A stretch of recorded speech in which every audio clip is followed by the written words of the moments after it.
Arratsaldeon, ongi etorri, puntualak izango gara, aretoa betea daukagu, zoragarria da, areto hau hain betea ikustea. Mil esker, ona etorri zareten guztioi, badakizue, Bidebarrieta liburutegi honek ziklo bat duela, emakume idazleak 21. mendean, eta ziklo honetatik pasatu dira ja hainbat idazle, eta gaurko honetan, Elvira Lindo dugu gurekin. Arratsaldeon, buenas tardes, Elvira. Buenas tardes. Elvira Lindo gaur liburu berri batekin datorkigu. Hauxe, 30 maneras de quitarse el sombrero, eta ez da moda edo jantziei buruz hitz egiten duen liburuska bat, ez da hori. Emakumei buruz hitz egiten duen liburu bat, eta ez edozein emakume. Emakume ausartak, emakume kementsuak, benetazko emakumeak eta aberatzak zentzu askotan. Agian ez diru asko dutelako, baina bai beste gauza asko dituztelako. Así que liburu honi buruz eta beste hainbat gauzei buruz ere hitz egingo dugu gaur arratsaldean Elvira Lindokin. Elvira Lindo, bienvenida, ongi etorri. Muy contenta de estar aquí esta tarde.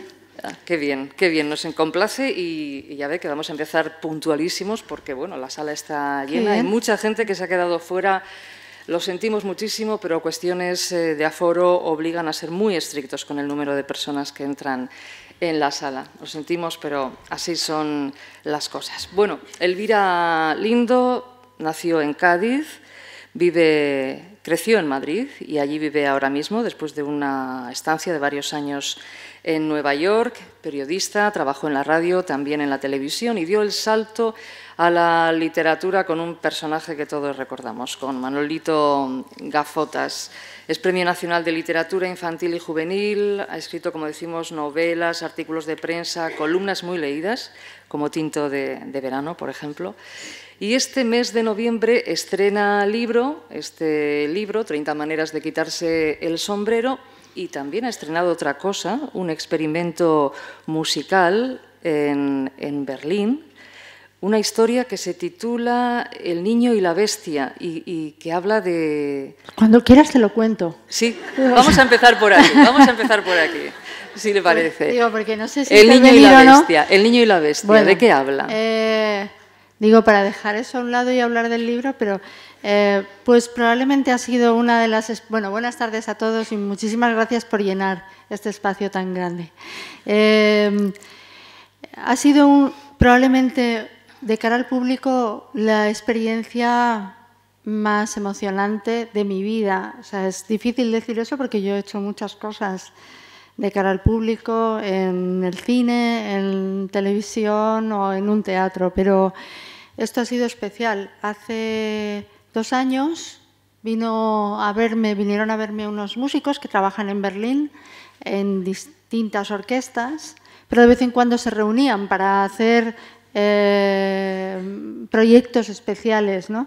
Entonces ellos pensaron que yo les podía escribir un texto para contar. Yo no lo entendía muy bien al principio porque no sabía cómo iba a encajar la voz con la música y todo eso, pero como me gustan las aventuras, pues les dije que sí. Entonces pensé, ¿y qué escribo? Y entonces se daba la circunstancia de que la oboe, que también toca el corno inglés, que es un tipo de oboe muy bonito, que se parece mucho a la voz humana, María, era familiar lejana mía. Y hasta ese momento yo no la conocía. Es una chica de 30 y pocos años, ¿no? Entonces, cuando ella se fue, y no es tan lejana, lo que pasa es que no hemos tenido relación con esa parte de la familia. Cuando ella se fue, yo dije, ¿por qué no escribo una historia que de alguna manera nos una a mí y a su familia? Y había una historia que mi padre había contado desde que yo era pequeña y la había contado de diferentes maneras, ¿no? La historia era que, como muchos sabéis, tanto en la guerra como en la posguerra, casi la posguerra, que fue más dura que para mucha gente que la guerra, había familias que decían, pues vamos a colocar a este niño, tenemos 4 hijos, vamos a colocar a uno de los hijos en casa de una tía, de una amiga que no tiene hijos, que lo puede alimentar, etc. Entonces, a él lo mandaron, que es una cosa increíble, lo mandaron desde el sur a Madrid. Entonces, imagínate, en el año 1939. ¿Él tenía cuántos años? 9 años. Entonces, de pronto se vio en Madrid. Y claro, yo creo que esa experiencia le traumatizó toda su vida, aunque su generación no era muy dada a calificarse como víctima ni nada de eso, porque eran duros, habían pasado muchas cosas. Y entonces se vio en Madrid, pues solito, con 9 años, yendo todos los días a las colas del auxilio social, claro, en una ciudad completamente herida por la guerra, ¿no? Derrumbada, con escombros, con tullidos, con gente que se moría de tuberculosis, con gente con mucho miedo, con gente que estaban fusilando todo el rato.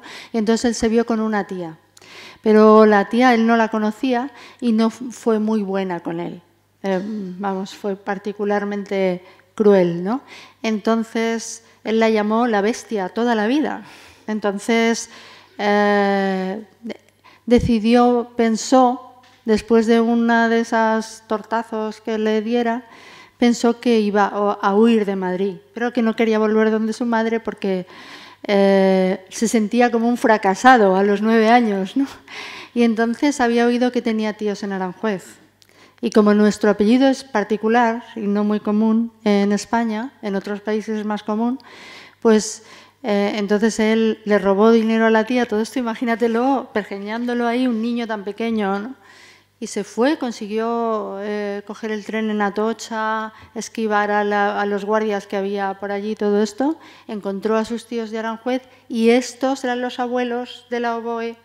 Y esta fue, y bueno, los encontró y le acogieron en su seno. Con lo cual, para mí era como una aventura, no sé, cuando era pequeña y escuchaba esa aventura, me parecía increíble. Lo increíble es que cuando él fue mayor, cambió el tono de la aventura y yo creo que la contó realmente como era, que era una historia bastante triste, de desamparo, ¿no? Y de abandono, de alguna manera, ¿no? Entonces, pues yo conté todos.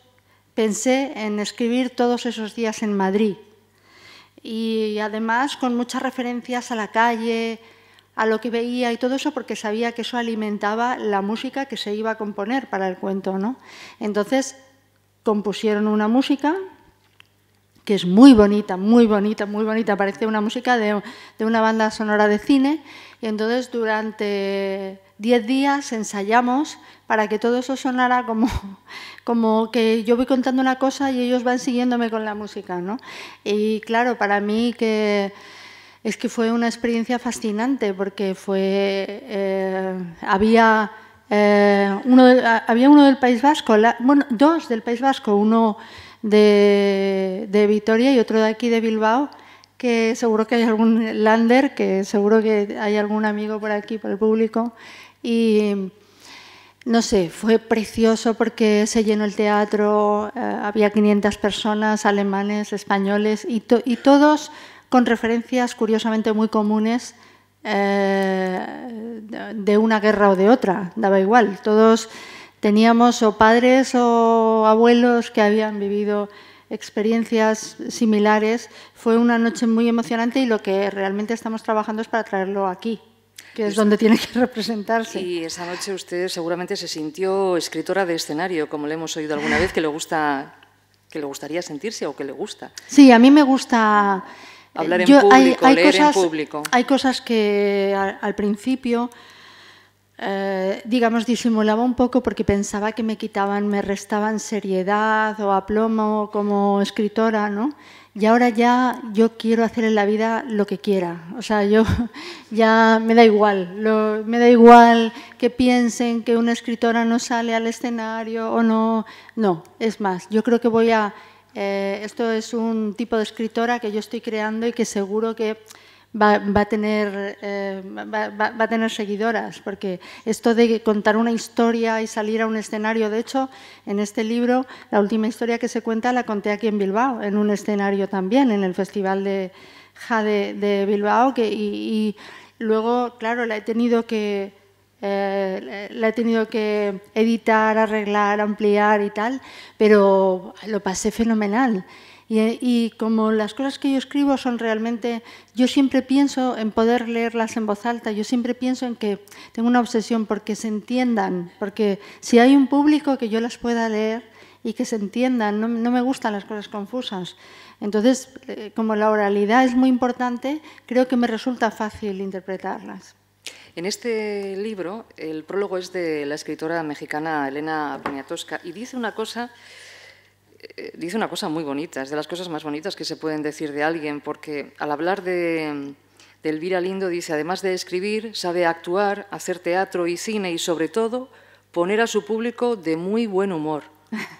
Es lo que dice Elena Poniatowska, sí, de Elvira Lindo. Bueno, a mí me pone de muy buen humor Elena Poniatowska, o sea...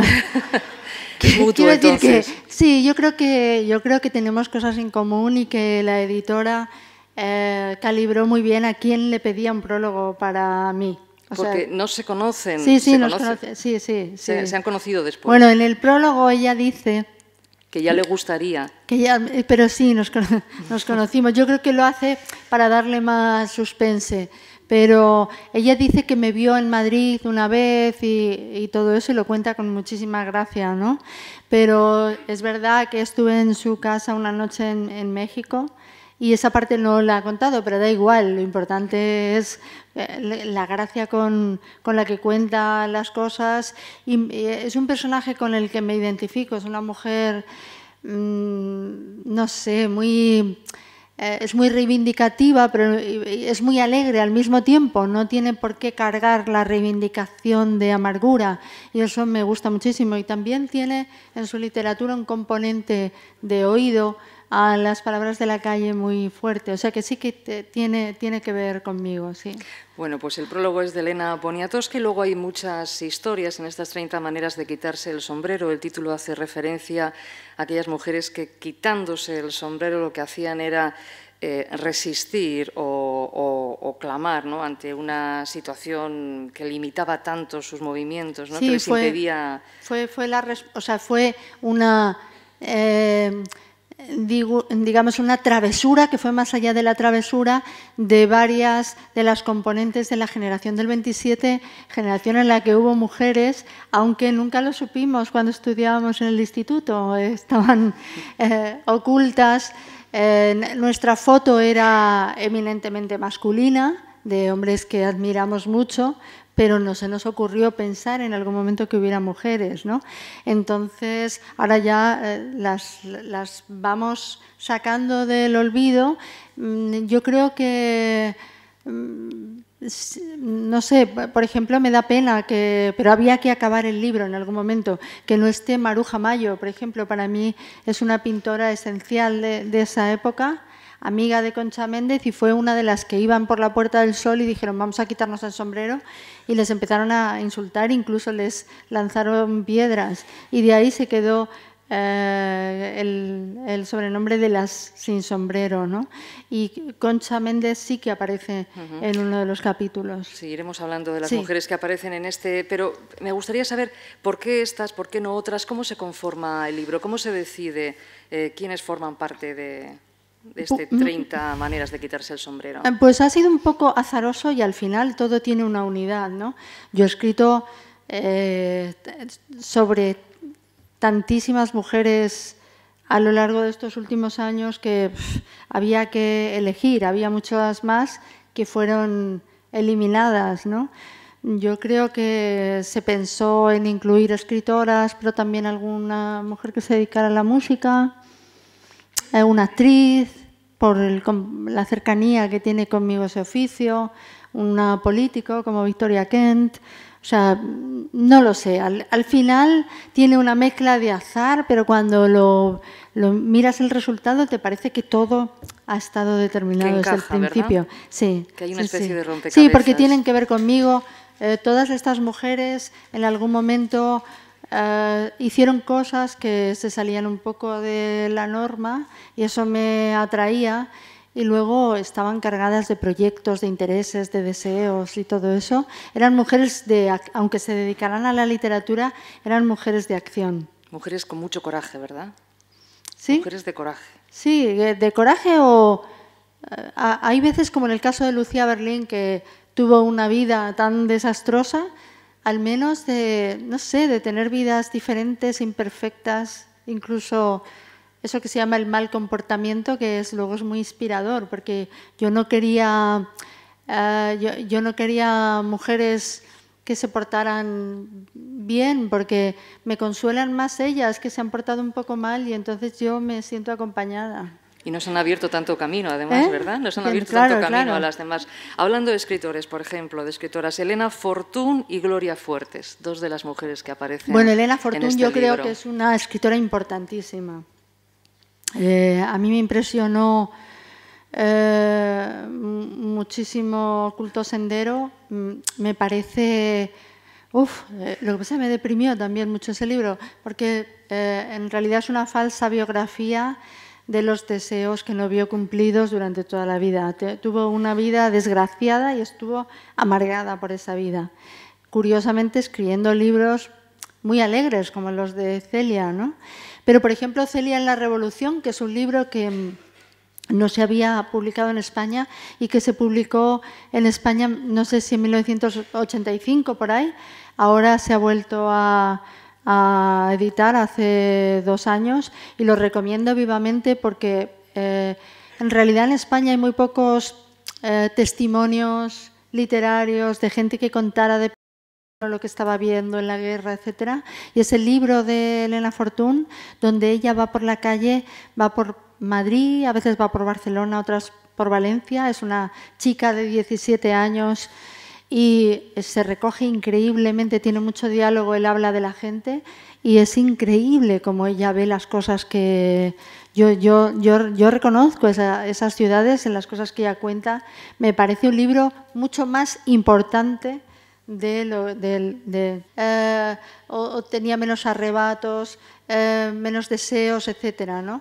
Y es mentira, claro, tenían los mismos que tenemos nosotros. La cuestión es que es verdad que en España estuvieron esos 40 años donde realmente hubo un retroceso para la mujer tremendo. Lo que pasa que yo creo que, al menos yo en mi juventud, mi referencia de cambio era la generación de mi madre. Entonces era como no quieres repetir la vida de tu madre, quieres tener otra vida, ¿no?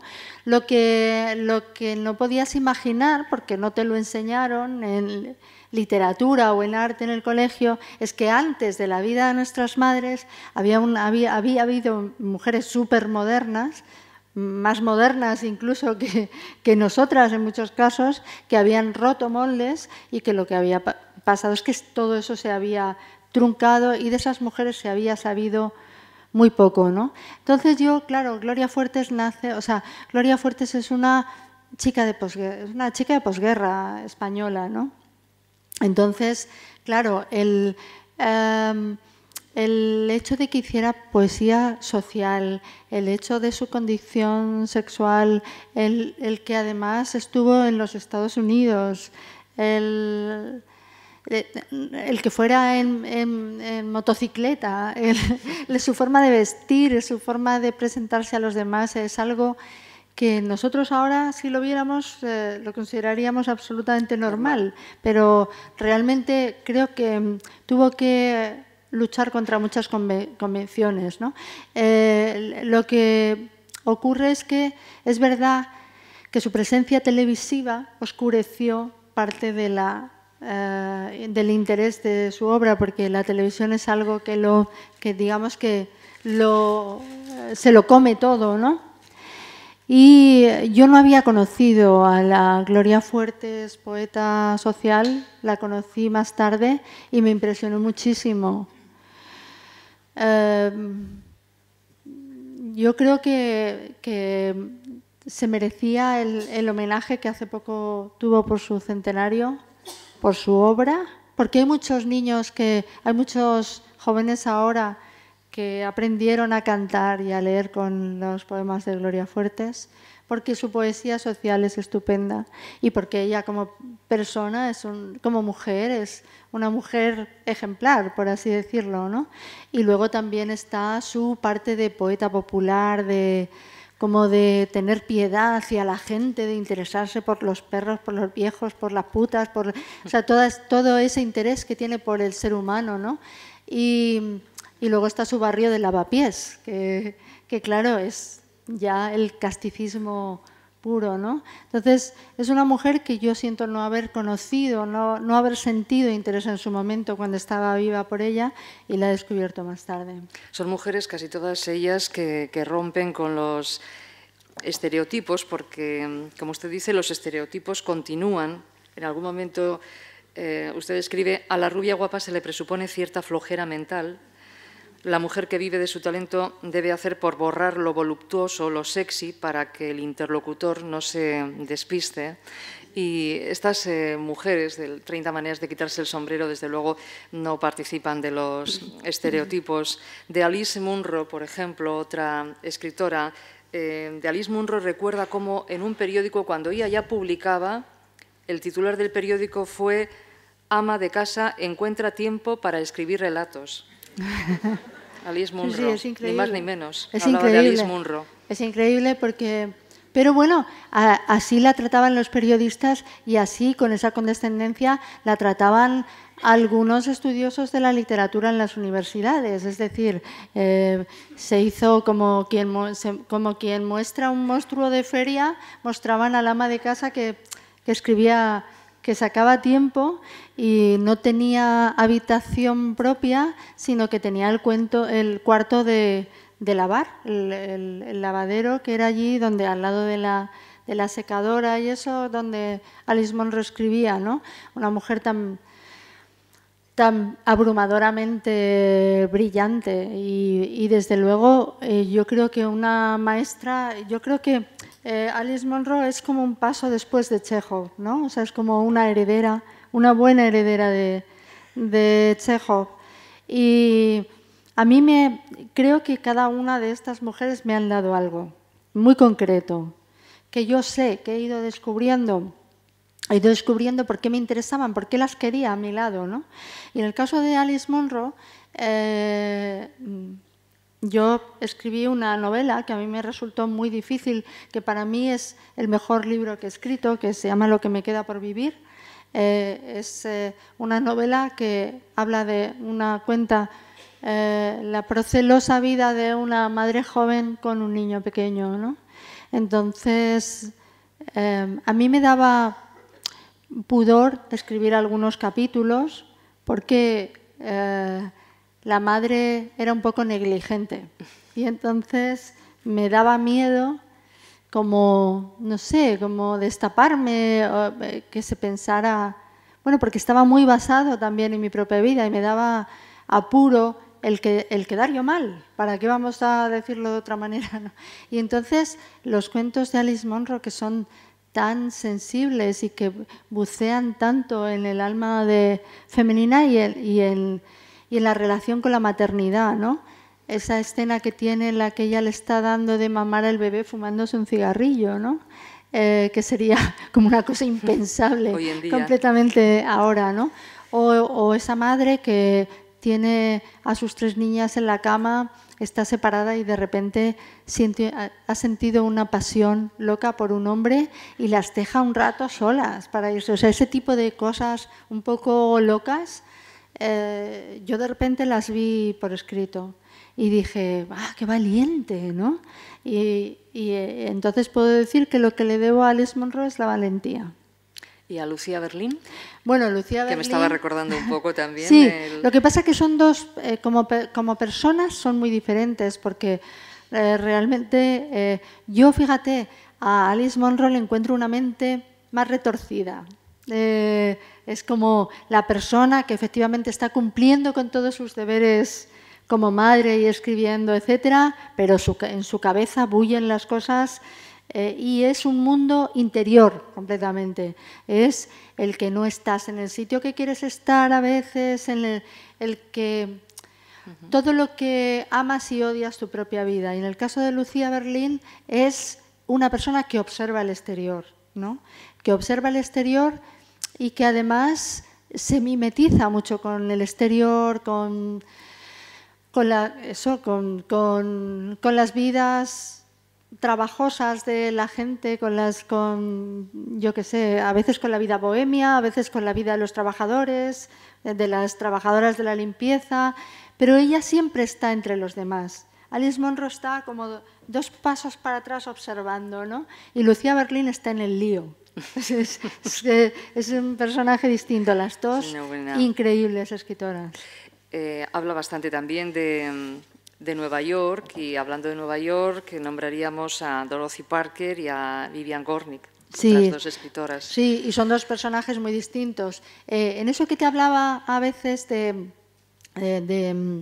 hablaba antes de cómo a veces sentimos condescendencia hacia la gente del pasado, ¿no? Ellos no sabían tanto como sabemos nosotros, ¿no?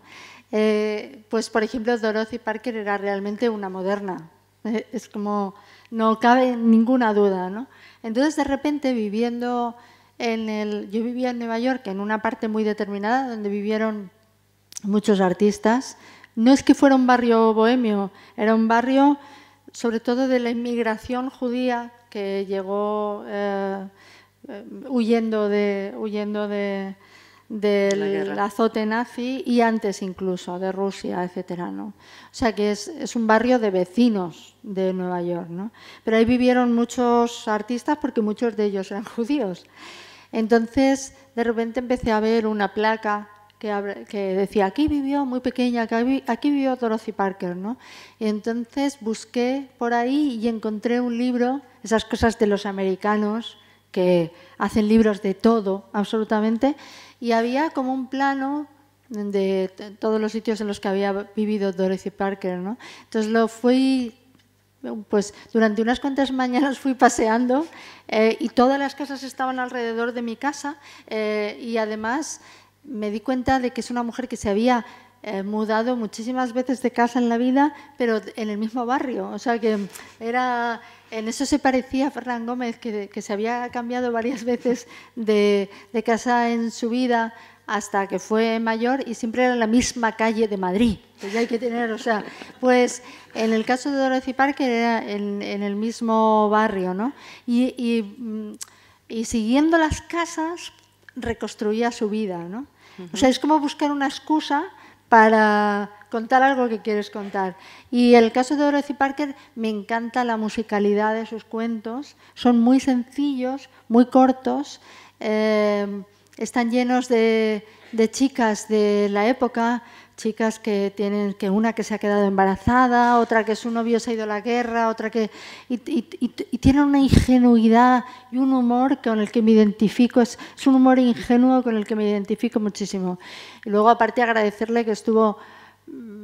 quería agradecerle que estuvo fue muy defensora de la República Española y tiene una foto con Fernando de los Ríos y...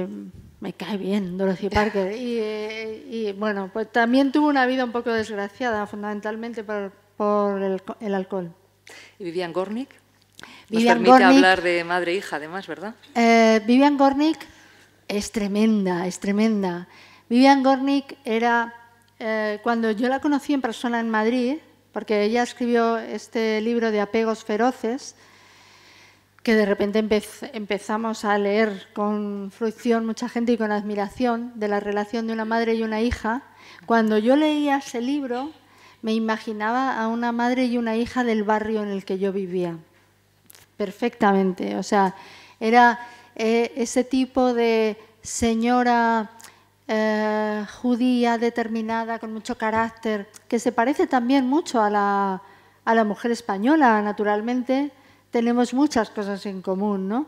Pero que en el mundo anglosajón llama mucho la atención. Esa cosa de mujer de mucho carácter, que tú veías que protesta en el supermercado, que mira... O sea, como con mucha atención a las cosas que pasan, ¿no? Y me imaginaba eso a una mujer, a una hija y a su madre por las calles en las que yo vivía. Y cuando tuve la oportunidad de conocerla en Madrid, yo se lo dije, digo, para mí, o sea, es que es como si tuviera delante a una de tantas vecinas que he tenido en estos años, y se reía, porque claro, son cosas muy características de, por ejemplo, de Nueva York, como que entiendes cuando vives años, que yo no captaba al principio, que es una de estas cosas que captas cuando son sociedades tan complejas, hechas de tantas inmigraciones, que no sé, tienen muchas sutilezas de lo que son la gente que vive en el este o en el oeste de una ciudad, lo que son los negros afroamericanos y lo que son los negros de África. Todas esas cosas las vas entendiendo porque vas observando y te vas enterando, ¿no? Hemos mencionado a Fernando Fernán Gómez, otra de las grandes personas que aparecen en el libro es su abuela. Es su abuela, María Guerrero. Sí, que, hombre, yo sí que estaba al tanto de la conexión, porque, bueno, no era una conexión secreta la de la actriz María Guerrero con Fernán Gómez, pero sí que es verdad que cuando Fernán Gómez vivía no hablaba mucho, porque yo creo que a él le dolió, especialmente durante toda su vida, no ser reconocido por su padre, que era el hijo de María Guerrero, ¿no? Pero hay muchas ironías del destino en todo esto. A mí me pidieron en el Museo del Prado que hablara de un cuadro, pero a mí yo quería hacer algo más que hablar de un cuadro, ¿no? Y entonces visité la sala del 19 y observé, pero por casualidad, que había en 3 salas distintas varios retratos y además en distintas edades que correspondían a la actriz María Guerrero. Y dije, madre mía, qué raro, ¿no? Eran 3 retratos de 3 pintores diferentes. Y entonces, pues, volví a casa, buceé también en los archivos del Prado, y el caso es que María Guerrero fue la mujer que cambió el estilo y la consideración de las cómicas en España. Es decir, luego vino Margarita Xirgu, pero María Guerrero es la primera actriz que se convierte en una dama, en una primera dama de la escena, que deja de ser esa cómica que, no sé, que se dedica al teatro y que después, una vez que deje de poder dedicarse al teatro, se va a acabar convirtiendo en una acomodadora, porque no había ascenso social con el teatro. En el caso de María Guerrero, desde el primer momento su padre le dio una educación muy cuidada, cosa que no era normal para las niñas de la época. Y entonces fue una mujer culta, cultivada y luego muy emprendedora, de verdad, porque fue empresaria. Y muy viajante porque se recorrió toda Europa y toda América, y nos encontramos otra vez con la paradoja de un personaje que para mí pues es el nombre de un teatro de Madrid, pero tenía un punto rancio, ¿no? De, bueno, pues María Guerrero, pero una vez que te pones a observar su historia, a conocerla y todo eso, te das cuenta de lo súper atrevida, osada, moderna que era, ¿no? Y luego lo que le gustaba la celebridad, porque realmente al final los pintores quisieron pintarla, pero a ella le encantaba que le hicieran retratos, y entonces no es que tenga los 3 del Prado, es que tiene muchísimos retratos María Guerrero. Y entonces lo curioso es que ahí está en el Prado un cuadro que le pintó Sorolla. Y ella está representando La Dama Boba, de Lope de Vega, que fue uno de sus grandes éxitos. Entonces va vestida con esos trajes así como del siglo de oro, que es curioso porque ella iba al Prado con su figurinista, visitaba el Prado para copiar los trajes que pintaba Velázquez. O sea, todo es muy...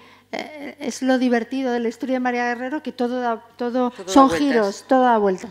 Entonces ella iba al Prado, miraba los trajes y luego, claro, cuando Sorolla le hizo un retrato vestida así, él mismo quiso imitar una escena velazqueña. Entonces, hace un poco un cuadro que parezca de la escuela de Velázquez. Y la dibuja ella, la pinta ella así. Pero detrás hay un personaje que era su marido, Hurtado de Mendoza. Ella se casó con un aristócrata venido a menos, pero que era aristócrata, o sea, ella adquirió un título, que es lo que ella quería, casándose. Era mal actor, pero era un hombre muy buen empresario. Y entonces él está detrás, disfrazado también de época para la función. Lo curioso son las ironías del destino, es que cuando ustedes vayan al Prado, si tienen curiosidad y el cuadro está expuesto, porque a veces los cambian o los retiran, fíjense en la cara del marido de María Guerrero, porque es exactamente igual a Fernán Gómez.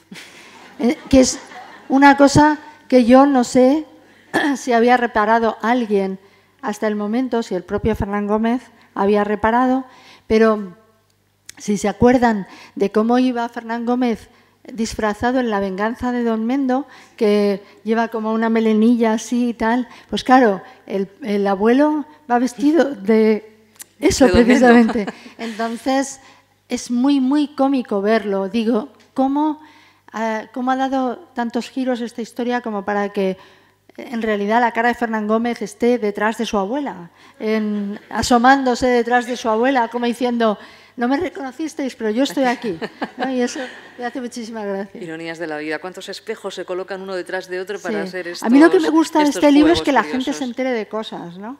Porque yo, son personas son mujeres a las que admiro, pero que también creo que tienen el interés de repente de tenerte en ellas. Todo el mundo puede hacerlo, o sea, esto, el bucear en las vidas de la gente lo puede hacer cualquiera, ¿no? Pero bueno, yo he tenido más tiempo para eso, ¿no? Y además me he tomado la molestia. Entonces, cuando me apetece que los lectores lean estas historias y se enteren de alguna cosa nueva. ¿Hay alguna referencia al Michu en este libro? En más de una ocasión, yo creo.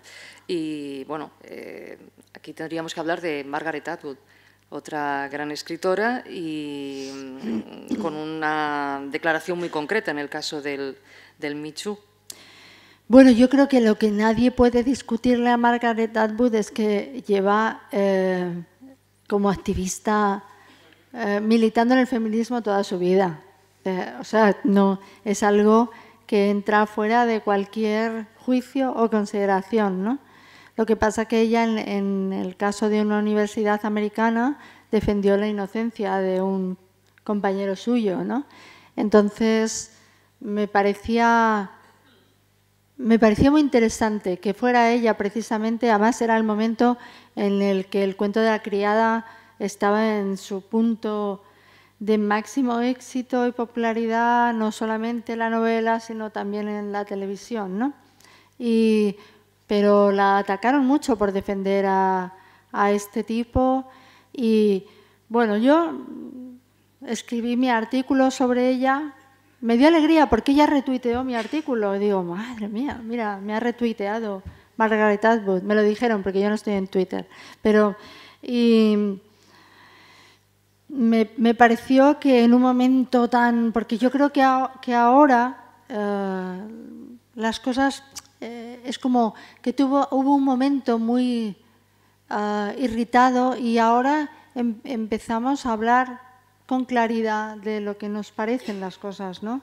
Yo creo que la historia de estos movimientos es así, ¿no? No creo que desaparezca ni la intención de lo que fue ese movimiento, ni lo que ese movimiento ha representado, que ha sido mucho, ¿no? Ella siempre, solamente decía... Tengo el libro abierto, sí, para leer literalmente la advertencia. Cuando la ideología se convierte en religión, cualquiera que no imita las actitudes extremistas es visto como un apóstata, un hereje o un traidor. Los escritores de ficción son particularmente sospechosos porque escriben de seres humanos y las personas somos moralmente ambiguas. El objetivo de la ideología es eliminar la ambigüedad. Son palabras de Margaret Atwood, sí. Que me hizo gracia porque bueno, es que nadie le puede negar la importancia que ha tenido el cuento de la criada en cuanto a percibir que, no sé, que cómo puede ser un mundo en el que la mujer esté completamente esclavizada, ¿no? Yo creo que ella ha cumplido con ese libro, aparte que es una buena poeta, ¿no? Me resultaba curioso porque este fin de semana el País Semanal dedicaba un número entero a la música, era un monográfico por Santa Cecilia, ¿no? Y entonces en la columna de Javier Marías yo digo, a ver dónde va a acabar, ¿no? Y entonces dice que él deseaba que le dieran el Nobel a Bob Dylan porque le gusta mucho, y entonces cuando se lo dieron habló con un amigo suyo inglés y los dos dijeron, bueno, es que si lo llega a ganar Margaret Atwood me tiro al Támesis, ¿no? Y yo dije, bueno, tampoco es para tanto, ¿no? O no sé, a mí me parece una gran escritora, ¿no? Margaret Atwood. Bueno, volvamos a la infancia, por ejemplo. El primer capítulo habla de la infancia de Elvira Lindo, pero en relación a un personaje que recordamos con tantísimo cariño, a la chica aquella de las trenzas, Pippi Lastrum. Sí, Pippi Lastrum. Pippi Lastrum. Fue un personaje especial. Es que es un personaje muy cómico y al mismo tiempo tiene algo de trágico también, ¿no? Yo me identifico mucho con cómo era de niña, ¿no? Y siempre digo que en realidad estaba Pippi Lastrum y estaba Anika, ¿no? Y que era la niña formal. Yo en realidad mi deseo era llegar a ser la niña formal, pero no llegaba. Quiero decir que ser parecida a Pippi no quería decir que estuviera orgullosa de mi forma de ser, pero me parecía. Y una cosa que dice en el libro Pippi, que bueno, es que me parto de risa, porque ella va... Yo durante mi infancia, sobre todo los primeros años, fui poco a la escuela, esa es la verdad. No sé si se me nota, pero fui poco a la escuela porque nosotros decíamos, yo no me crié en Madrid. Yo antes de Madrid vivimos en muchísimos sitios de distintas partes de España porque mi padre auditaba grandes obras. Y entonces cada nacimiento de un hijo está relacionado con una gran obra pública española. La mía fue el Puerto de Cádiz. Y entonces, pues, fui poco a la escuela porque a lo mejor, yo qué sé, nos tocaba en un sitio de frío y todo eso, yo era más pequeña, y mi madre siempre sentía una pena por mí, ¿no? Me preguntaba, me despertaba y me decía... ¿Cómo estás? Para ir a la escuela, ¿no? Yo decía, me duele la tripa. Me decía, pobrecita, pues no. Claro, mis hermanos debían pensar, ¿pero por qué? ¿Por qué se tiene que quedar en casa? O sea, porque... Entonces mi madre me metía con ella en la cama, que yo creo que es que ella quería tener esa compañía, porque no tiene mucha más explicación. Pero el caso es que fui poco a la escuela y luego, cuando ella enfermó, tampoco, como la operaron en Madrid, no vivíamos en Madrid, también quiso que me quedara con ella, con lo cual tuve una infancia escolar un poco extraña. No porque mis padres fueran unos militantes de la educación en casa, sino por cosas raras de familiares, ¿no? El caso es que hay en Pippi Lastrum, ella no va a la escuela, y entonces, pero va un día, aparece en la escuela y le dice, la maestra empieza a explicarle cómo es pues todo el proceso escolar, la escuela, y dice, ¿no? Que es la cosa que tiene tan graciosa, que a mí me resulta un poco castiza, ¿no? Un momento, que yo he venido a la escuela por las vacaciones de Navidad. Y entonces yo me sentía completamente identificada, porque decía, yo iba a la escuela por las vacaciones de Navidad. Hay otro capítulo dedicado a Ana Frank, por seguir con la infancia, porque en algún momento dice que es coleccionista de infancias, sí. También lo dice Ana Frank, y me hace gracia cuando hace referencia a esa frivolidad que hay hoy en día, cuando el turismo se convierte en ese turismo que cualquier cosa la ve de cualquier manera, con el gañán ese en Bermudas, ¿no? Señalando con el dedo el Museo de Ana Frank, ¿no? Bueno, frivolizando algo tan serio y algo tan duro como fue aquel capítulo. Es que para mí la casa de Ana Frank era como un santuario, ¿no? Entonces yo creo que hay lugares sagrados, que igual que hay santos laicos, y hay que tener un respeto, ¿no? Entonces era tan, no sé, es una historia que he leído 2 veces, una de niña, otra de mayor, y aparte de toda la profundidad que tiene, de toda la carga que tiene, como cuenta ella, la vida en ese espacio tan cerrado que cuando lo visitas dices, esto es agobiante, ¿no? ¿Cómo pudieron vivir aquí tantas personas sin odiarse, sin pelearse, sin agredirse, ¿no?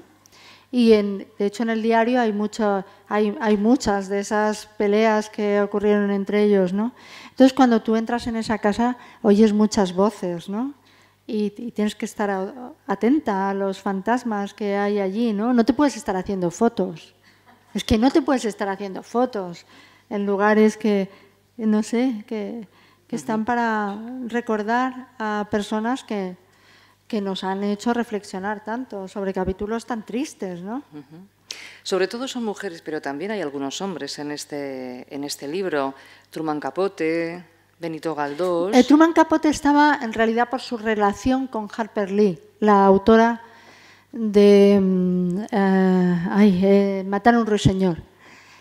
A mí me pareció siempre fascinante que en un pueblo tan pequeño de Alabama hubieran crecido 2 escritores tan importantes, no solo para los Estados Unidos, sino para la literatura universal, como fue la autora de Matar a un ruiseñor y Truman Capote, los 2 creciendo juntos. Y si ustedes leen ahora Matar a un ruiseñor o ven la película, podrán observar que en un momento dado aparece un niño que vive cerca de la protagonista, ¿no? Y es un niño sabiondo, un poco raro, como muy chiquitillo, con una voz de pito, etcétera. Pues ese niño es Truman Capote, evidentemente. Y en la película que se hizo, que es una maravilla, sale un niño muy parecido a Truman Capote. O sea, el director eligió un niño que se parecía a Truman Capote cuando era niño, ¿no? Entonces me atraía. De hecho, luego se hicieron 2 películas sobre Truman Capote y aparecía Harper Lee ahí, ¿no? Aunque Harper Lee luego tuvo ese segundo capítulo hace poco de publicar un libro que no estaba publicado, que ya fue una historia más, una secuela más fea de una mujer que con un solo libro ha sido tan importante y que lo es. Yo me acuerdo que en uno de los años que yo estuve en los Estados Unidos, de estas iniciativas que tienen las bibliotecas públicas extraordinarias, en las bibliotecas públicas de Chicago animaron a todos los ciudadanos a leer durante ese mes Matar a un ruiseñor. Entonces la gente iba en el metro, etcétera, y se leía ese libro y luego se discutía en las escuelas, en los centros educativos y en las bibliotecas, ¿no? Porque es un libro que verdaderamente, o sea, el asunto del racismo y de la falta de justicia verdadera y que sigue, es una cosa que sigue latiendo en los Estados Unidos, o sea, que no es algo que haya pasado. Truman Capote, Benito Galdós, bueno, y tantas mujeres que aparecen en este libro. Bueno, Tristana, que es un personaje... Benito Galdós está por Tristana. Benito Pérez Galdós está por Tristana, porque para mí es un personaje importantísimo. Yo, humildemente, creo que Tristana no se ha leído bien. Tristana, como saben muchos de ustedes, es la historia de un viejo que recoge a la niña de una amiga suya. La recoge cuando la amiga muere, una amiga, supongo que sería un amante. Cuando la amiga muere, este viejo de una burguesía media madrileña recoge a la niña que se llama Tristana, la niña adolescente. Y evidentemente el viejo se aprovecha de la niña, la tiene ahí. O sea, eso está contado como con tanta sutileza que uno lo tiene que, digamos que tiene que rellenar los huecos de lo que no se cuenta, ¿no? Pero el caso, lo que sucede es que como los personajes de Galdós tienen tantas aristas, resulta que el viejo, todas las cosas que le cuenta a esa chica cuando ya es adolescente, tienen que ver con el amor, el concepto del amor libre, de la libertad, de la negación del matrimonio. En realidad, él lo hace porque a él le viene bien, pero él le está contando ideas del amor libre anarquista de la época. Entonces, sin quererlo él, está dándole una teoría a la niña sobre una vida donde no haya convencionalismos morales que la niña recibe.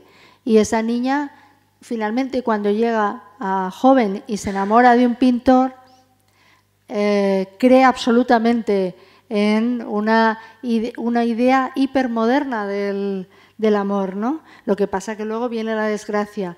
Pero ella es...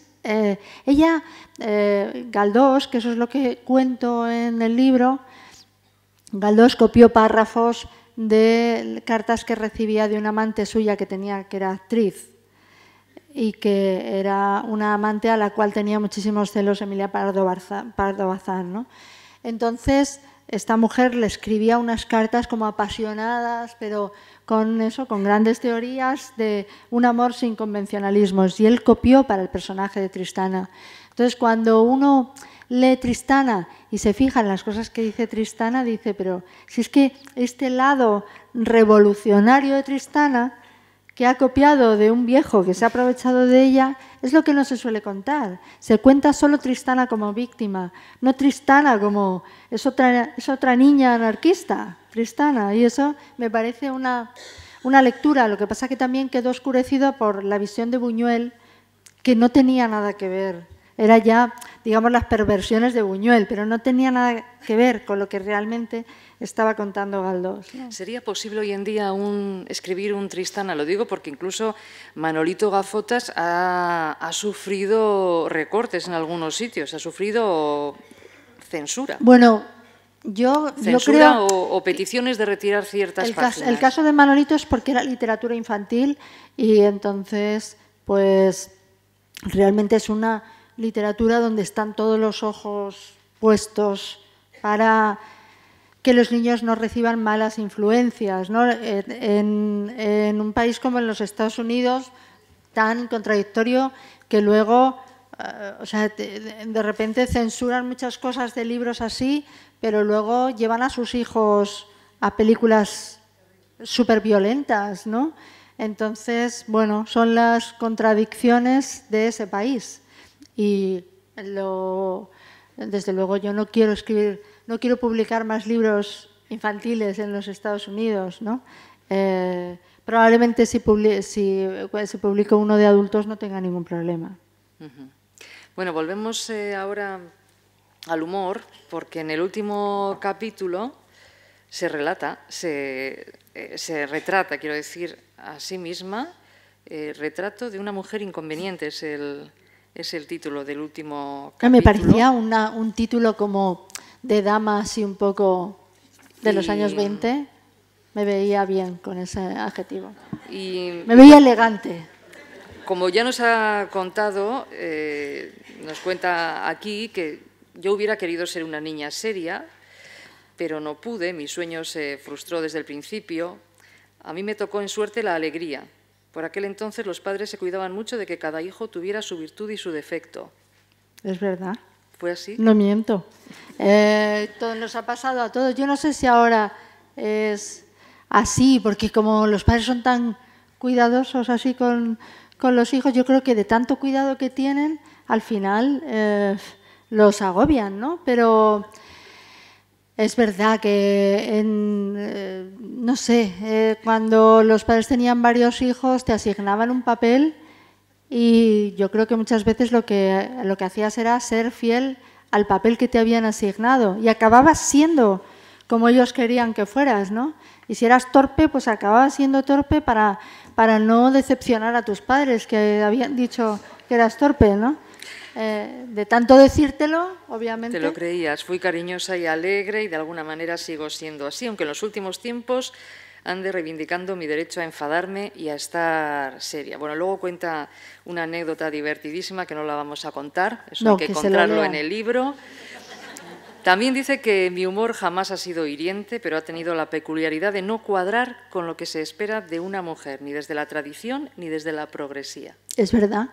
O sea, yo cuando escribía humor, sobre todo en el periódico, había personas que lo encontraban raro, inconveniente, que me basara de manera que a veces parecía obvia en lo que era mi vida, pues eso se veía como algo inconveniente, porque en realidad era la mujer la que estaba haciendo el humor, no el hombre, como casi siempre había sucedido en los periódicos, ¿no? Si ese humor lo hubiera hecho Umbral desde su visión masculina, no hubiera habido ningún problema. Lo que resultaba chocante es que fuera una mujer la que lo hiciera, ¿no? Pero es verdad que yo nunca... Yo desde luego creo que puedo hacer humor sin ser... Nunca he tenido la necesidad de ser hiriente por ser hiriente. No he tenido... Y creo que ahora, como hay tal jaleo con la libertad de expresión en España, pues hay cómicos que piensan que eso se arregla siendo hiriente... O sea, que se traspasa el límite de la libertad de expresión haciendo chistes sobre gitanos, mujeres. Y yo realmente creo que hay cosas... creo que hay un humor que no sé, que quedó atrás en una época de España, ¿no? Pero claro, es una época rara porque luego llevan a... que es una cosa, me parece gravísima, que llevan a un cómico ante los tribunales. Yo creo que eso es lo que lo embadurna todo de porquería, ¿no? Porque el hecho de que la policía pueda denunciar a un tipo que ha hecho un chiste, la policía, y que la justicia admita a trámite esa denuncia, a mí personalmente me provoca inseguridad. Me provoca inseguridad, porque digo, ayer hacía un editorial del País que estaba bien, que decía en defensa del payaso, ¿no? Porque era como se puede llevar a un payaso a los tribunales. Pero es que yo tampoco quiero que me lleven a los tribunales, a lo mejor sin hacer un chiste. Yo digo algo que haya personas que consideren inconveniente sobre los símbolos de mi país y ¿por qué me tienen que llevar ante un tribunal? Tanto la justicia como las fuerzas del orden tienen que defender también a lo mejor mi desafección. Yo también soy una ciudadana con el tipo de amor hacia mi país que me dé la gana, como si no le tengo amor, pero ¿quién entra en mis sentimientos, ¿no? Entonces, eso me parece gravísimo. Pero luego está, por otro lado, ese humor hiriente, ¿no? Que yo creo que es el más trampero, el de Donald Trump, que es el de reírse de las mujeres, los homosexuales, la gente con discapacidad y todo esto. Yo lo detesto, o sea, lo detesto, y yo sí que también quiero tener la libertad para decir que lo detesto. Concluye diciendo, dicen que me he vuelto más seria escribiendo, se equivocan. Me he vuelto más libre, ya no intento hacer gracia. Son sus palabras. Hago gracia cuando quiero. Cuando quiere, pero claro, es libre para hacerlo cuando quiere, claro, y no para buscar es que la sonrisa en el otro. No quiero estar sometida a una imagen y me rebelo, no quiero... Y sobre todo, es como... había algo de infantilizar la opinión femenina si solo la relegamos a la gracia, ¿no? Si solo decimos, bueno, en un periódico, por ejemplo, en una radio, vamos a hablar de las cosas que están ocurriendo y luego que venga una mujer a darnos la nota de color, la gracia, la chispa. Bueno, pues hay una parte de eso que me revuelvo contra eso, porque digo, no, yo quiero estar aquí, opinando sobre las cosas y quiero que cuando yo hable, vosotros también os calláis, como yo me callo cuando vosotros habláis, ¿no? Entonces, en ese aspecto, yo soy muy responsable con lo que escribo. Si yo escribo humor, escribo humor. Si a mí me dicen que escriba opinión política, escribo opinión política. Y bueno, lo hago porque creo que puedo hacerlo. ¿Qué tal se lleva con las redes sociales? Pues mira, tengo mucha suerte porque tengo una presencia muy discreta. Iba yo un día, esto tiene que ver, no es que vaya a contar una historia que no tenga que ver. No sé, iba yo un día a coger el metro en mi parada en Nueva York y de repente un chico guapísimo, con los ojos azules ahí, guapísimo, me miró y vino hacia mí. Yo digo, ¿perdona? Y entonces me dice, ¿eres Elvira Lindo? Y digo, pues sí. Me dice, es el primer día que estoy en Nueva York y te veo. Y digo, bueno, pues vamos a ir juntos todo el trayecto, ¿no? Y me dice, acabo de llegar, me han dado una beca, es un chico de Lleida, me han dado una beca de la Caixa y entonces voy a hacer aquí, quiero ser community manager, llevar las redes sociales de gente y tal. Bueno, entonces fuimos andando, yo le di mi mail. Mi mail lo tiene toda España, no es una cosa secreta. No es una cosa secreta, ¿no? Lo raro es que alguien me diga, no he logrado localizarte, porque, en fin. Y entonces me escribió por la noche y me dice, me lo han robado todo. Y digo, bueno, pues si quieres te presto algo de dinero. Y es curioso porque, como son las madres, la madre de Lleida, que no había salido nunca de su pueblo, consiguió que le llegara dinero al muchacho al día siguiente. Bueno, pero el caso es que nosotros empezamos una amistad. Y esa amistad además se hizo más fuerte porque él tuvo un problema de bullying en su pueblo muy fuerte. Entonces, bueno, pues nos hicimos amigos y él se ha convertido en community manager de estrellas de la música, pero me lleva mis cuentas también.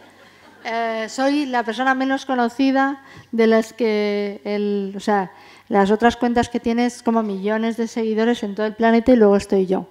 Pero el caso es que todos los consejos que me ha dado sobre este tema los he seguido al dedillo y me ha ido bastante bien. Por ejemplo, él lleva mi cuenta de Twitter. Yo no tengo acceso a mi cuenta de Twitter. No cabe la posibilidad de que yo vuelva con 2 copas a casa y diga, menudo gilipollas, o sea, porque yo haría eso. Y entonces, como él sabe que yo haría eso, que soy una persona impulsiva y que se me hincha la vena y digo, que dice una cosa de camino, de vuelta a casa y tal, pues entonces él dice, no, tú no entras en Twitter. Nosotros colgamos aquí tus artículos, una foto, que vas a hablar en Bilbao, no sé qué, ya está. Entonces, cuando alguien quiere tener una polémica conmigo es un poco estéril porque yo no veo. Entonces, cuando hay un artículo mío los domingos que yo qué sé, que me dicen, bueno, ¿cómo te están poniendo por el artículo que has hecho sobre la iglesia, no sé qué y tal? Digo, no me lo digáis porque yo no me entero y no quiero enterarme, quiero vivir feliz y tranquila, ¿no? Entonces, eso es Twitter. Instagram me encanta porque me parece una red mucho más inocente, sin líos, solo fotos y yo cuelgo dibujitos y tal, y tonterías. Y luego Facebook, también tengo una cuenta oficial y luego tengo una cuenta para amigos, pero se me cuela gente, o sea, voy admitiendo gente y entonces a veces... a mí me dijo un día una psicóloga, en realidad en tu cuenta de Facebook tenías que admitir la gente que cupiera en el salón de tu casa. Y claro, te pasas porque al final admites a gente y yo creo que si quieres pasar un buen rato tienes que tener buenos amigos en general en la vida, ¿no? Y eso está bien llevarlo. En cuanto a las redes, pues hombre, tienen su lado bueno, pero nos han complicado la vida también. Y a las personas que escribimos tenemos que tener una coraza con eso. Y yo creo que no hay que alimentarla. Es decir, que tienes que hacer muchas veces como que no te enteras de las cosas, que pues entender que tienes que ser criticado y a veces insultado. Es como... No cabe otro remedio porque no hay ningún tipo de regulación. Entonces es salvaje y no hay regulación. ¿Para qué vas a ir en contra de eso, ¿no? Hombre, lo que es verdad es que ahora, por ejemplo,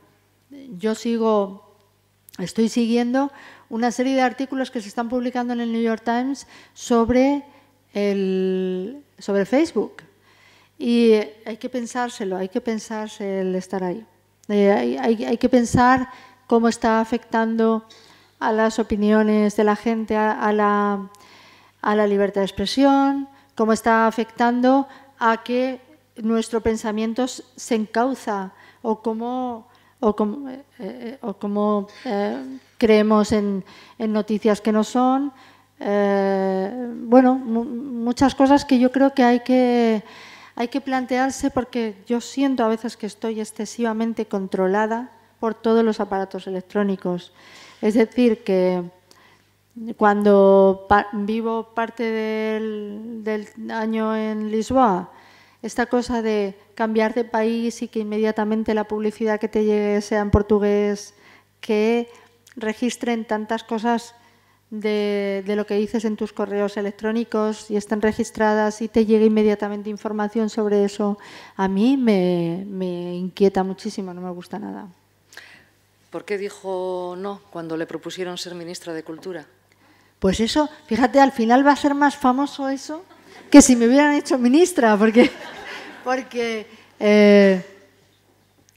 es curioso, porque ahora te digo, pero hice un artículo diciendo cuando se formó el gobierno de Pedro Sánchez, era tal el acoso, sigue siendo, de las primeras semanas, que hice un artículo diciendo que siempre que gobernaba la izquierda había un acoso inmediato, ¿no? Entonces salieron 3 columnas en los periódicos diciendo que es que yo le debía algo a este gobierno porque como me habían propuesto ser ministra de Cultura, digo, es que ahora voy a tener la culpa de que me lo hayan propuesto también. O sea, he dicho que no, pero como que soy culpable también de que me hayan propuesto. Pues dije que no porque me encanta mi vida. O sea, es una cosa que parece tan increíble que yo me llamó muy amablemente Pedro Sánchez, se lo agradezco, de verdad, que me haya tenido en esa consideración. Digo, fíjate, me ha considerado para esto. Pero, y a lo mejor pienso, pues hubiera podido hacer cosas que estuvieran bien, porque conozco todos los sectores dentro del sector cultural, ¿no? Y amo la cultura y me encantaría hacer cosas por la cultura en mi país. Me gustaría muchísimo. Primero, no me gusta el ambiente que hay ahora y pienso que siendo yo una persona tan popular sería atacada sin piedad desde el primer momento. Creo que eso afectaría a mi familia considerablemente y que utilizarían también con quién estoy casada y con todo eso. Creo que afectaría a mis hijos, a mis hermanos. O sea, no les gustaría verme. Eso también lo tuve en cuenta. Pero sobre todo tuve en cuenta mi libertad. O sea, la libertad de poder... Yo creo que una ministra de Cultura, como fue Carmen Alborch hace unos años, sería como imposible, esa cosa que tenía ella de alegría, de excentricidad, de ser diferente, de ser simpática, de ser alegre, de todo eso, de poderse tomar una copa, que era una persona que la podías ver tomándose una copa y con artistas y todo esto. Bueno, pues algo que tiene que ver con la cultura, todo eso, ¿no? Pues sería imposible porque... yo creo que los ataques son furibundos y muy agresivos, ¿no? Pero aparte de eso, hay también esa cosa de hacer lo que quieras, de no tener una agenda, de ser callejera, de ir por la calle, de tener relación con la gente, que a mí me encanta, que forma parte de mi vida, que me nutre el oído. ¿qué tiene que ver con lo que escribo? ¿Y no se sintió presionada? ¿No le dijeron, es el momento, sí, échanos me han una dicho, mano, es tu perfil el que vendría muy bien? No es la primera vez que me tiran los gobierno? tejos para la política, ¿eh? Pero yo recibí esta llamada y dije, madre mía, o sea, y entonces me senté en el salón de mi casa y me empezó a doler. Esta vez, no como cuando era pequeña y le decía a mi madre que me dolía la barriga, se me empezó a descolocar el cuerpo y dije, vamos a ver, si me ocurre esto, sin haber dicho que sí, ¿cómo acabaría? Y entonces empecé a pensar en cómo envejecen los ministros, en cómo los cambios, ¿no? Las arrugas que les salen. Las canas me importan menos porque si quiero me las tiño, pero no sé, los veo que se van apagando, van perdiendo color, brillo, etcétera, porque es un mundo muy cerrado verdaderamente. Entonces dije, pero si yo tengo, de verdad, he conseguido tener una vida que me gusta y eso es lo que quiero, o sea, y más ahora. Siempre digo mi edad y ya me han reñido en varios... En Estados Unidos me dijeron, usted no tiene que decir su edad. Me estaba presentando una película allí al público, usted no tiene que decir su edad, porque la edad se lleva en el corazón. Y entonces yo, vale, no lo voy a decir. Pero vamos, que te quiero decir que he cumplido unos años, me siento fenomenal, como para disfrutar de la vida todo lo que pueda y hacer estas cosas que hago de Berlín. Yo solamente pensaba, estoy en Berlín y si fuera ministra, ¿dónde estaría? O sea, estoy aquí en Berlín con unos músicos que les estoy agradeciendo a cada momento esta oportunidad que estoy teniendo tan esencial de contar un cuento en un teatro. No lo cambiaría eso por nada del mundo. ¿Y a qué cargo o propuesta no diría no? No lo puedo decir. No, mira, yo hay veces que he pensado, porque yo pienso a lo grande, ¿sabes? No he pensado en ser presidente del gobierno, pero he pensado, bueno, pues hay veces que en Madrid me pongo enferma, ¿sabes? De cosas que no me gusta o tal. Yo digo, Dios, como fuera alcaldesa, vamos, pero claro, yo me veo a mí misma un poco dictadora, no me veo, o sea, yo me veo mandando de verdad, ¿sabes? Y no. En mi casa se ríen de estos sueños que yo tengo. Si yo fuera alcaldesa, si yo fuera tal, voy arreglando la ciudad, el mundo, todas estas cosas. Que si fuera Dios ya, si fuera... ¿sabes? Hay mucha gente a diario a la que enseñaría buena educación, buenos modales, tal... Hay muchas cosas, pero no, es que de verdad que el exponerse públicamente yo lo hago todas las semanas, ¿no? Y tiene una parte un poco desagradable, que es cuando dicen algo desagradable de ti, que lo dicen, ¿no? Alguna vez, ¿no? Pero al mismo tiempo también es un oficio muy libre y me gusta vivir esa dulzura de hacer lo que, de desayunar en mi casa y de programarme el día así como quiera y todo eso. Pero no quiere decir que no hubiera sido buena ministra, que a lo mejor... Bueno, van a ser las 9 menos cuarto y como siempre abrimos un turno de palabras, comentarios. Tenemos un micrófono en sala para que quien quiera decir algo, añadir, preguntar, pues este es el momento. No sé si alguien se anima. Se están poniendo los abrigos. Sí. Es porque hace frío. Tenemos aquí una mano alzada. Hola. ¿Funciona? Bueno, yo sobre todo quiero agradecerte esta charla, agradecer todas las mujeres que nos has ido presentando. Al fondo de la sala hay unos chavalitos de 16 años, no son muchos, son unos cuantos chavales de primero de bachillerato que este año están descubriendo a muchas mujeres, algunas de las que has citado. Y bueno, hoy van a conocer más y este libro lo van a conocer y seguramente que más de uno también lo va a leer, porque me parece muy importante pues lo que has hecho. Y creo que hay mucha gente ahora también pues en esa línea, ¿no?, de descubrir a todas, a las sin sombrero y a tantas, de tantas épocas, como tú has dicho, muy atrás, que han quedado ocultas, tapadas. Y bueno, pues a mí se me ha ocurrido este año que leyeran solamente libros escritos por mujeres y que hicieran presentaciones fundamentalmente de mujeres, que las vayan conociendo, que nos las vayan presentando, y les ha parecido muy buena iniciativa porque están conociendo a mucha gente que de otra manera igual no.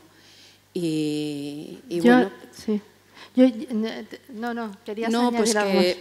Que además de agradecerte eso, también agradezco el último capítulo, que ya me lo he leído, y es por donde he empezado, por el final, al ver que era un autorretrato, y te agradezco esa sinceridad y ese mostrarte como eres, y nada más, pues que muchísimas gracias. Nada, gracias a ti por venir. Y por esas iniciativas, ¿no? Fíjate que el otro día, que fue hace 3 días, que fue el Día contra la Violencia de Género, ¿no? Hay algo que te voy a decir que no soy cínica y no soporto el cinismo. Y no soporto el cinismo dentro de la gente que se dedica a trabajos que tengan que ver con la cultura, la literatura. No lo soporto. Y entonces, si yo veo, o sea, cuando los escritores no creen en la educación, que dicen, bueno, o sea, están como alejados del mundo educativo, no creen en la educación, no creen en que tenemos que pensar que cada vez menos la educación es un ascensor social y hay que volver a esa idea, ¿no? Me irrita muchísimo que no pongamos el acento en eso, ¿no? Y el otro día, precisamente el Día de la Violencia de Género, discutía con unos escritores que decían, no, es que nosotros no hacemos nada, no podemos hacer nada. Digo, pero vamos a ver, ¿cómo que no se puede hacer nada? ¿Cómo que cada uno no puede hacer nada? Claro que se pueden hacer cosas. Y tenemos, yo creo que sí, que tanto los que escribimos como los padres, todos tenemos que actuar en conjunto. Tenemos que actuar socialmente para que no solamente ya por las muertes, sino por la consideración, el maltrato, etcétera, y todo ese tipo de cosas, ¿no? Yo creo mucho en la seducción y me parece que hay hombres que realmente verán que esto es un libro donde también hay presencia masculina, pero fundamentalmente es un libro de aliento femenino porque son mujeres que a mí me han dado cosas. Entonces, por eso es así. Yo sé que hay hombres que ven mujeres en la portada o que intuyen que hay demasiadas mujeres en unas páginas y dicen, uy, como si fuera algo que echa para atrás. Pero yo creo, o sea, es como que tuviera una fe que no se acaba en el ser humano. Creo en el poder de la seducción y yo les digo muchas veces a los hombres, acérquese, hombre, no tenga miedo, no va a dejar de ser menos hombre por leer esto, ¿no? No se preocupe, no puede leerlo y su masculinidad va a estar intacta, no va a perder nada, ¿no? Y creo en eso que decía Grace Paley, de nosotras llevamos siglos leyendo a la literatura escrita por los hombres y hemos visitado ese mundo como si se tratara de un país extranjero y ellos de momento no nos han devuelto la cortesía. Yo creo que tenemos que hacer porque las nuevas generaciones vayan devolviéndonos la cortesía y tenemos que, no sé, cuando yo decía mujeres de acción es porque hay que hacer cosas para mejorar el mundo, ¿no? ¿Alguna otra intervención? Sí.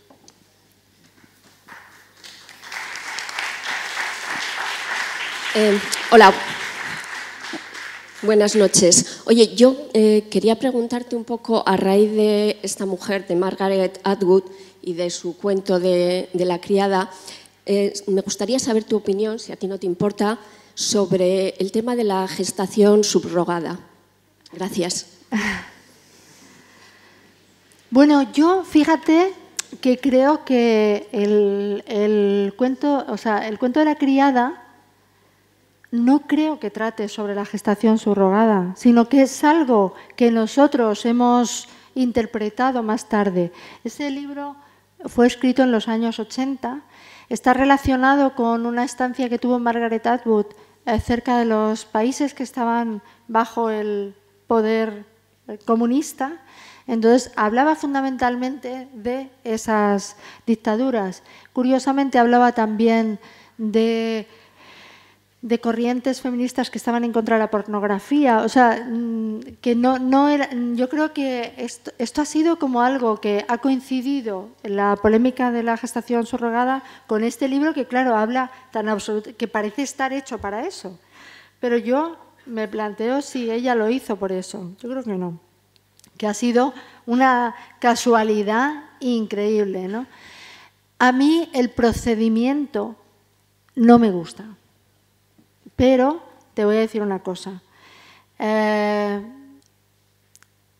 Hay niños ya en España de gestación subrogada, entonces yo cuidaría mucho el lenguaje. Tú no puedes estar hablando de niños que se compran y que se venden, porque hay niños ya.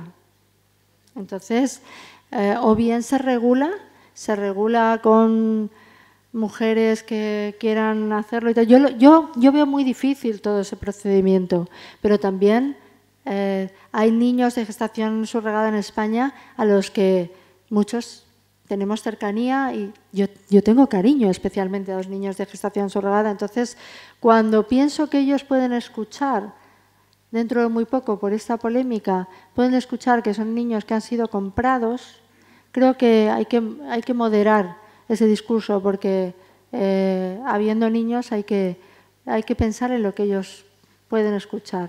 Luego creo que es un debate que hay que hacer en el Parlamento seriamente y no por beneficiar a un grupo de gente que crees que te va a votar y tal, sino porque creo que es un debate que tiene que haber y que en España no lo ha habido y está completamente desregulado y puede pasar como ha pasado ahora mismo en Ucrania. Ha sido cuando había una serie de padres que estaban allí, ¿sabes? También es verdad que es muy difícil, que la adopción es un camino larguísimo y que, no sé, también creo que los deseos no son derechos. Pero es cierto que, no sé, también hay muchos niños sin padres ni madres, ¿no? Hay que tratar de que tengan un hogar. Es un tema muy complicado y creo que, sobre todo, creo que hay que debatirlo moderando el lenguaje. No sé si te he contestado a tu pregunta. Sí. No sé. ¿Alguna intervención más o cerramos ya esta noche para que podamos beber, para que podamos beber y firmar ejemplares? Déjenme decir solamente una cosa. Yo creo que como Elena Poniatowska voy a decir que Elvira Lindo sabe escribir, sabe actuar, hacer teatro y cine y sobre todo poner a su público de muy buen humor. Eskerrik asko gurekin izateagatik eta beti arte.